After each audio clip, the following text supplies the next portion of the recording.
Back to news. కేంద్ర బడ్జెట్పై భారత పరిశ్రమల సమాఖ్య హర్షం వ్యక్తం చేసింది. నిర్మలా సీతారామన్ ప్రవేశపెట్టిన బడ్జెట్ను స్వాగతిస్తున్నామని సమాఖ్య ప్రతినిధులు వెల్లడించారు. ఈ బడ్జెట్లో పర్యాటక రంగానికి కూడా పెద్దపీట వేశారని సిఐఐ అధ్యక్షులు డాక్టర్ మురళీకృష్ణ అన్నారు. వ్యవసాయం, MSME, is of doing, startup, medical రంగాలకు ప్రాధాన్యత ఇచ్చారని అన్నారు. 100 జిల్లాలను గుర్తించి పోషకాహారాన్ని అందించేందుకు నిధులు కేటాయించడం మంచి విషయమన్నారు. 12 లక్షల వార్షిక ఆదాయం వరకు పన్ను మినహాయింపు ఇవ్వడం హర్షణీయమన్నారు. సిఐఐ అధ్యక్షులు మురళీకృష్ణ దీనివల్ల 1 లక్ష కోట్లు ప్రభుత్వానికి నష్టం కలుగుతున్న మధ్యతరగతి ప్రజలకు ఉపశమనం కలుగుతుందని చెప్పారు. వ్యవసాయం, MSME, is of doing, startup, medical రంగాలకు ప్రాధాన్యత ఇవ్వడం మంచి విషయమన్నారు. ఎవరు ఎక్స్పెక్ట్ చేయని విధంగా 8 lakhs minimum 7 lakhs minimum slab నుండి 12 lakhs చేయడం అనేది చాలా ఇంపార్టెంట్ విషయం అన్నమాట. ఇది ప్రతి ఒక్కరికి అంటే జీవన ప్రమాణాలు ఇంప్రూవ్ చేసుకునే అవకాశం ఉంటుంది కాబట్టి ఇది చాలా ఇంపార్టెంట్. పర్సనల్ ట్యాక్సెస్లో చాలా ఇంపార్టెంట్ డెసిషన్ అన్నమాట.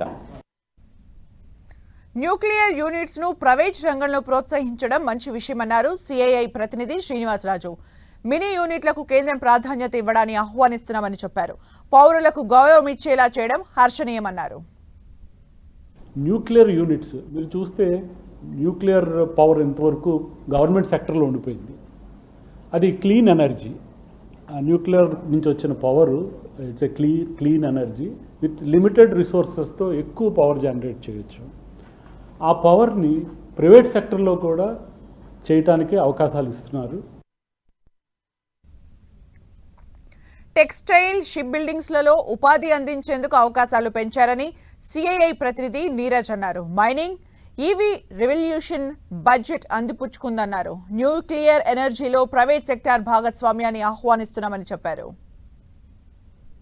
And having private sector participation in that will actually give it a boost, which we have seen in the green energy revolution.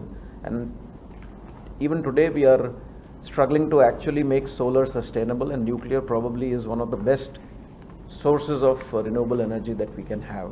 So 4-5 focus areas which I thought were relevant to mention from the industry's perspective. Thank you.